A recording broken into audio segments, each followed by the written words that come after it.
Good. All right. What's going on, everybody? Hello, hello, hello. Happy Thursday, everyone. It is Thursday, February 20th, and 12:45. So today we got some technical difficulty, and as always, it's better to late than never. So I still show up, trying to go on day 27th here with all you beautiful people from anywhere around the world. I don't know where you're from and where you're watching this from.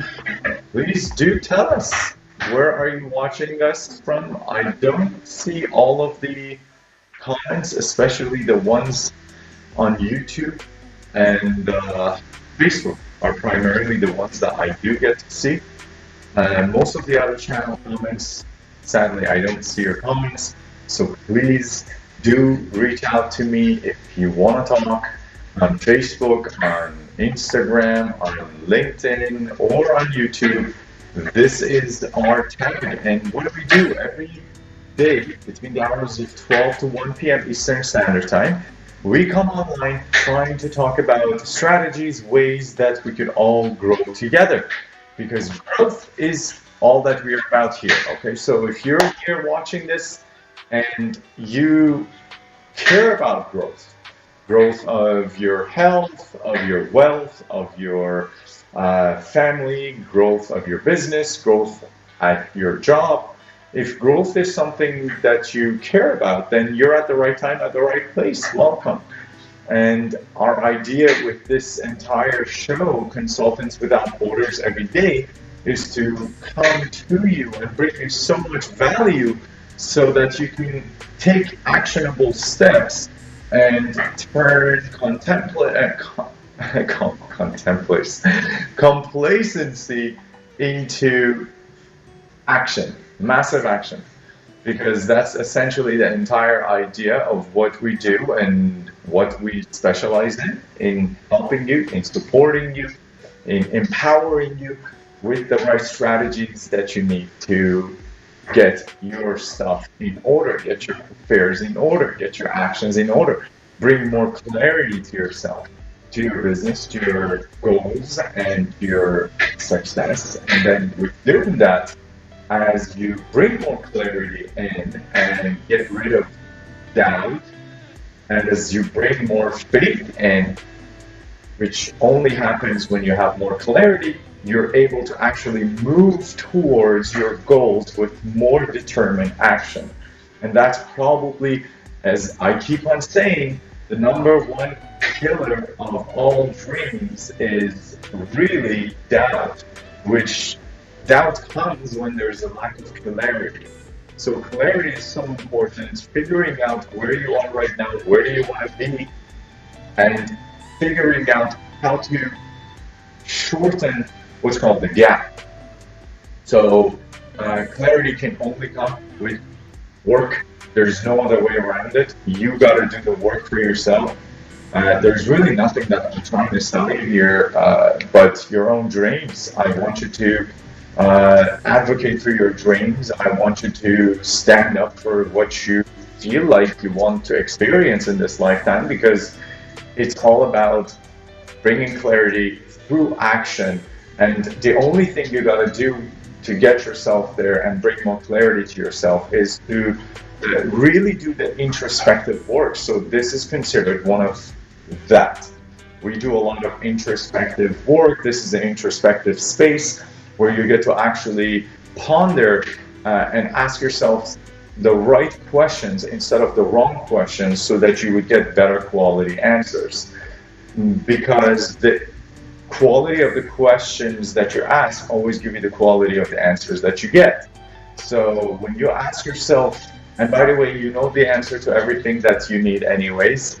Everybody always has their own answers. There's nobody who can come and tell you what to do. There is nobody who should tell you what to do.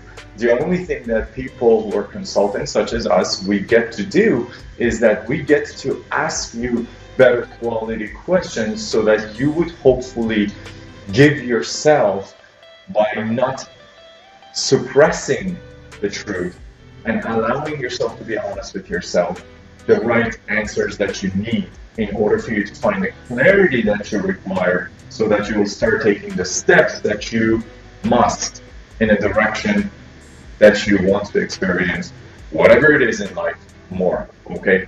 So the entire idea is this. We want to talk about growth opportunities. We want to talk about what prevents us from actually taking the steps that we do.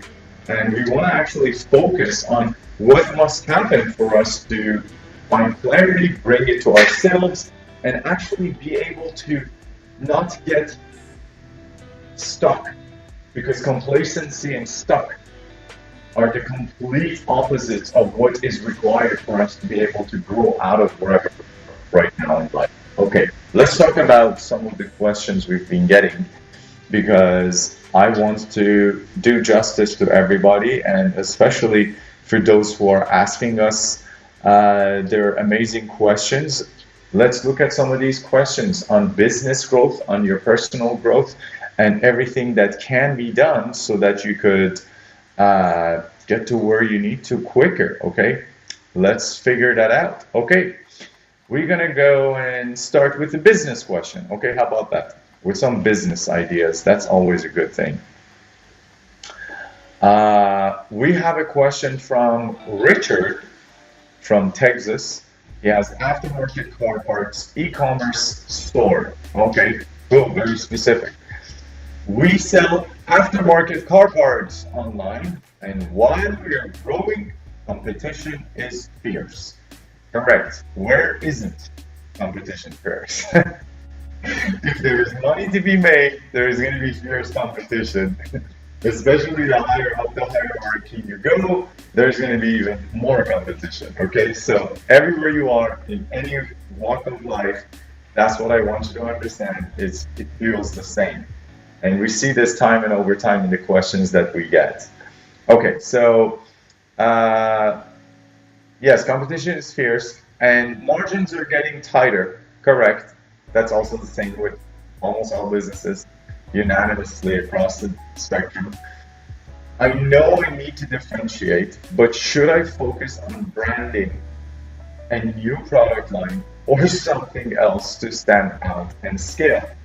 Definitely do not bring in a new product line.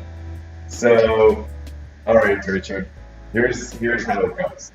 So, there are, in order to increase your profitability, which is called the bottom line, which is to make more and bring it home, to bring home more, really, there are two ways that anybody can do that. There is first the most obvious way of I need extra income, I need to bring in extra sales, extra leads, extra people who are interested in what I offer. That's one way of doing it. The other way to do it is to actually optimize and maximize the opportunities that are already available, present in your business and operate. And almost everybody just wants to jump at bringing in more sales through new ways of generating income, rather than focusing on what is available, which is actually the easiest thing for most businesses to convert and turn into profits. So that being said, I want to talk to you about the competition being fierce. Yes, wherever you are, there's going to be fierce competition. Like I said, that's a normal part of life. I mean, even if you're a church and you're doing free work, God's work, there's still competition for churches too, you understand? So many different churches, so many denominations. Even churches have competition, and there's really, well, there's money to be made in churches, obviously. Aside from the conversation, margins are getting tighter. Okay, that's yes, I see that. The reason for margins that keep on getting tighter is because, Richard, you are competing on price instead of competing on value, which is what we want to talk to everybody about. Doesn't matter which room of the 14 different outlets it is that you're watching us through, or which one of the 6 platforms. If you're the only one, or if there are hundreds of people in your room, my conversation is with you and you only. If you want to make more money, you have to provide more value. And in order for you to provide more value, for you to be compensated more, you must understand what value is. Value is not price. Price is one element of value. See, let's put it this way. How many of you, including you, probably yourself, have spent money on a brand, on a piece of clothing that is, say, Louis Vuitton? It's probably the same material as other materials you will find. The print on it says a logo that is the value added on top of the garment that you're just paying for. So, and that's why for a t-shirt you may pay like $200, $300, $400, $500, whereas the material is still not costing more than maybe $5, $10 to make at most on scale. So I want you to understand that when people speak about value, and now here's the thing, are there people that go out and pay for those t-shirts? $500, $600? Yes, there are. Okay, are those people stupid? Arguable, but I would say no, because if you're sitting on that kind of money to be able to spend it, you must have some sort of smart, because that's how you got it to begin with. So you cannot say they're stupid. So they're obviously intelligent people that have been able to make a great amount of money, and it's not easy to make money, as everybody's aware. So then why do they go and spend something, a huge chunk of money, on something that they know themselves is not immaterial? Like when you buy a $500 t-shirt, the material is not gold fabric. It's still, at best, organic cotton, which they're not even. They're most of the time just polyester and just chemical material, petroleum byproducts. So the truth of it is, humans see value in different things, and they don't have a problem compensating when they see there is value. But value has nothing to do with price. Huge price for a t-shirt. Does that mean there is value in it? I have a question. If the LV is not on it and you just sell just a random t-shirt to somebody for $400, would they buy it? No, chances are they won't, because there is no added value to it. So the value that I want you to understand from this conversation is what you have to bring into the table on top of what service or product you're specifically offering to your market.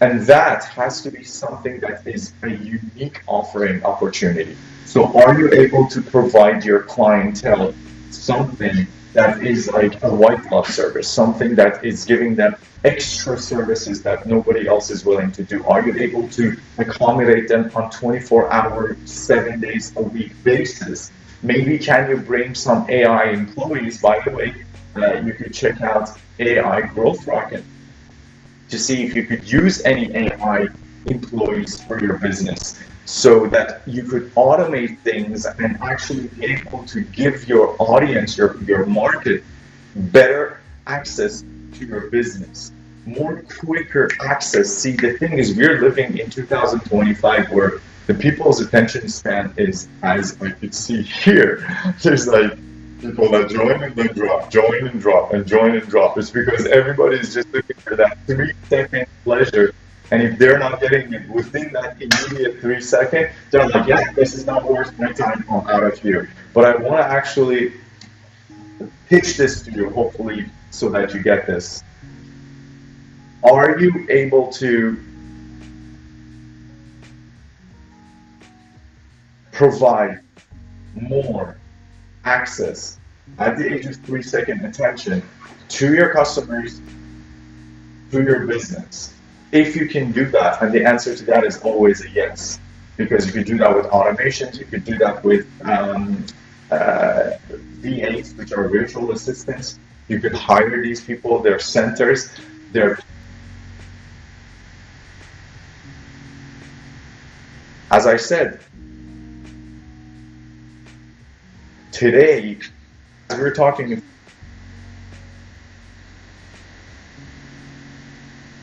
employees in any scope, one of the four leverages to bring in extra business, extra income. And then that way you could bring productivity, systemizations, you could start maximizing and optimizing your current operations and start reaching out to your older audience, older prospective clients. If you have a database, you must have a database. If you don't have a CRM database, you must immediately start making one, Richard, so that you can keep track of your audience, of your client base, and then serve them. Okay, serve them more effectively by having a direct line of communication with them. So most people, most businesses just do the one-time sale and then they get exhausted because they have to keep on making that sale and keep on appealing to the new leads that will have to be generated, that will come in. But what I want you to focus on is how can I capitalize more on the audience, the clientele that I have already dealt with, most of which, by the way, have gone dormant and actually are not active anymore. They're not active clients. So how can I bring those back to life? And again, this is another plug here. If you have any kind of business, there are ways that we and others in the world can help you, and we do this as well.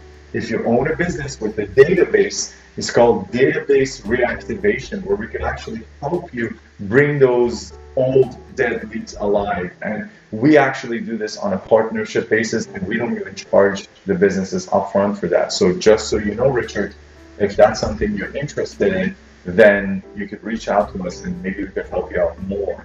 But I hope I give you enough value so that you understand that if you want your business to grow, you must be able to maximize the value that you provide to your audience, to your client base. And then through that, you will be able to generate more actual ways of generating revenue. Affiliate programs are also another great way of keeping the income inside your circle and spending more of your marketing dollars on a really contingency basis and distribute that to your community that are your clients and make them raving fans instead of just clients, if you have clients.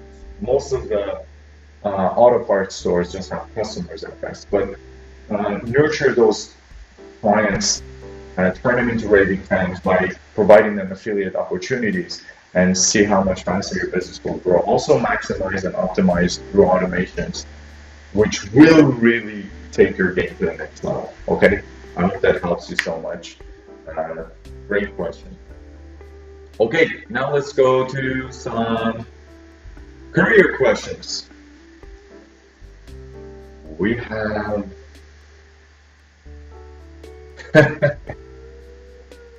I love this one.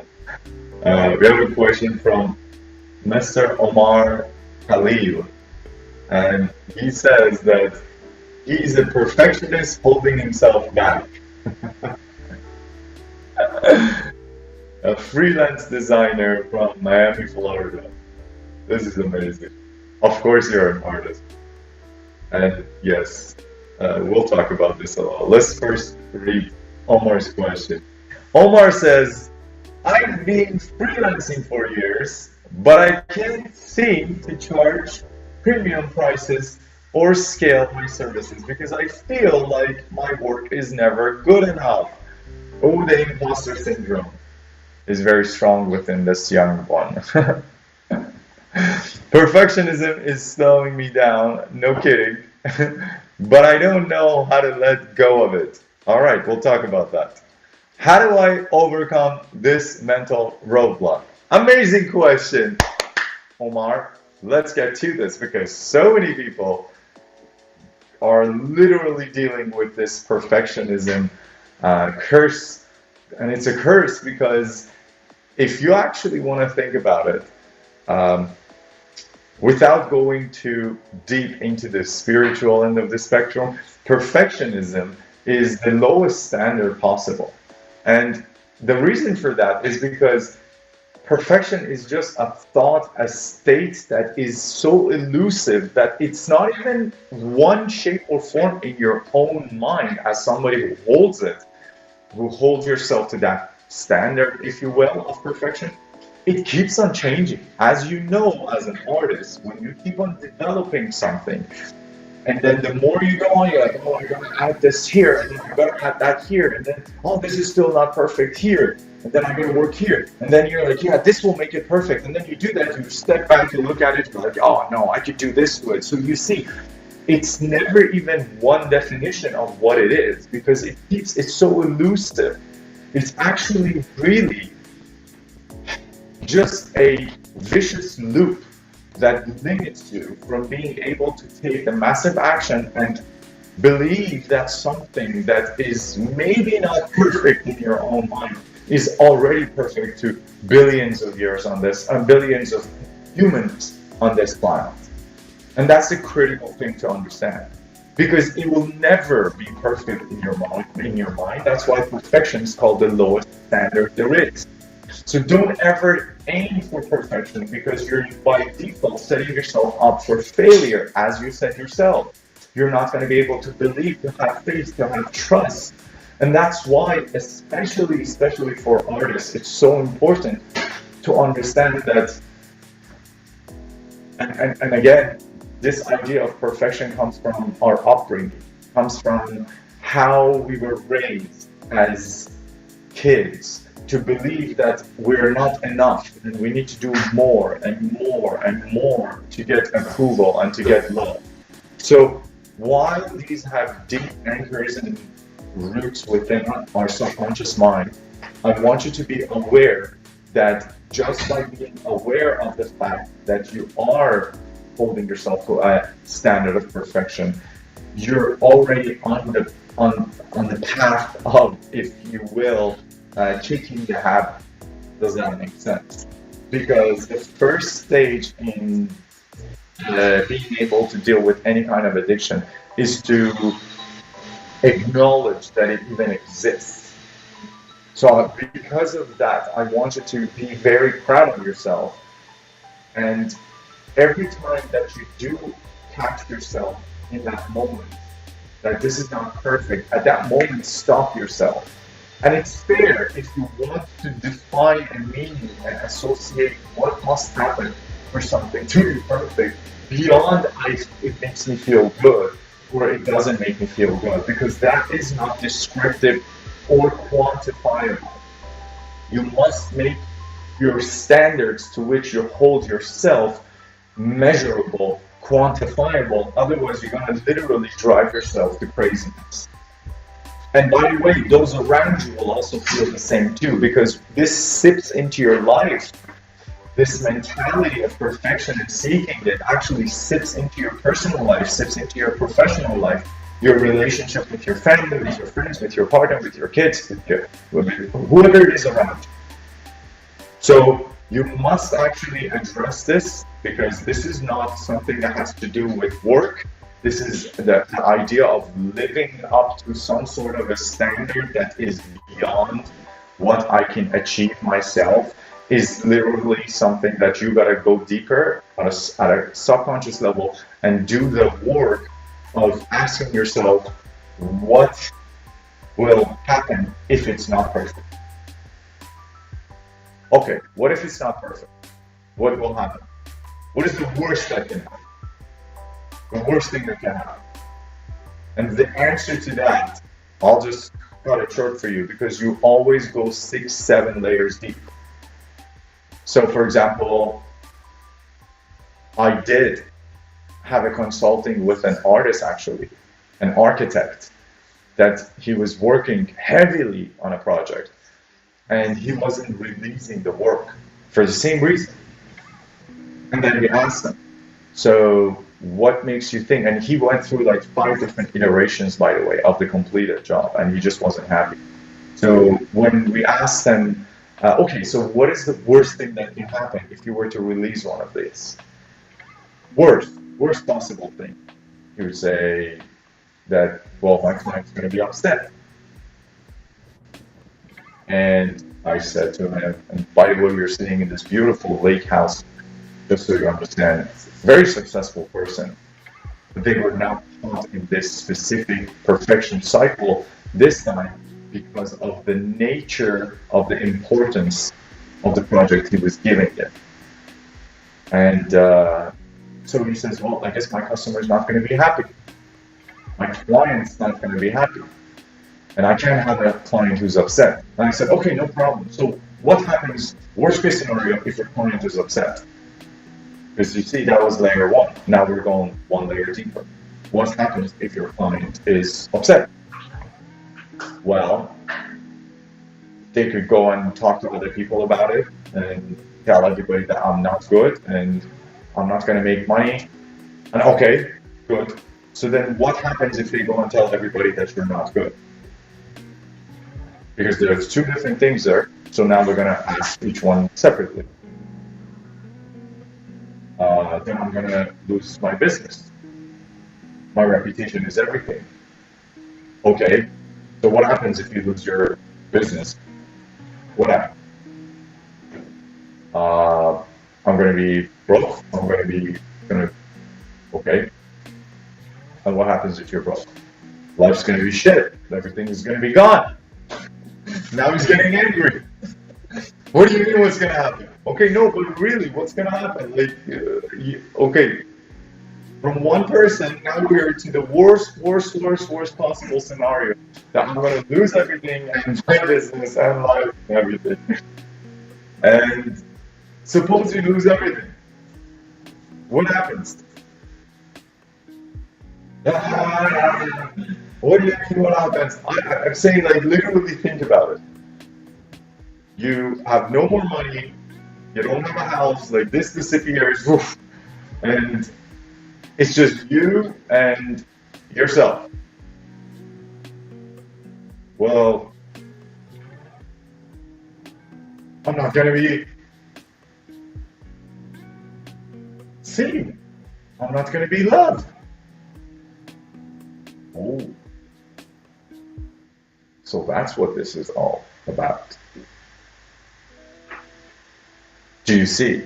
So I could have just cut the 6 levels, but I want you to understand that, by the way, nobody keeps on asking themselves those hard questions. The moment people find themselves, this is not perfect, they're like, yeah, I got to do more to bring it perfect. Not asking yourself 7 layers and bringing yourself down to the level of I lose everything, and then what is this going to mean to me? Somebody externally must do this with you. Because, I mean, you can, now that you're hearing this, you could go sit down and start writing and say, unless I go 7 layers deep in terms of answers that I need to get, then I will not stop. And whatever problem you have, ask yourself, what is the worst case scenario if the problem was to fall through? What is the worst case scenario? And other than death, which is most people's fear, I'm gonna die! Well, if you are gonna die, then you already did, aren't you? So at that moment, yeah, like, basically you're living in the fear of possibilities of so many things that can go wrong. If you remember, by focusing on what at the surface can possibly go wrong, not understanding that you're living in a fear of death, and at 8 layers up, it's translating itself to, my work is not perfect. Literally.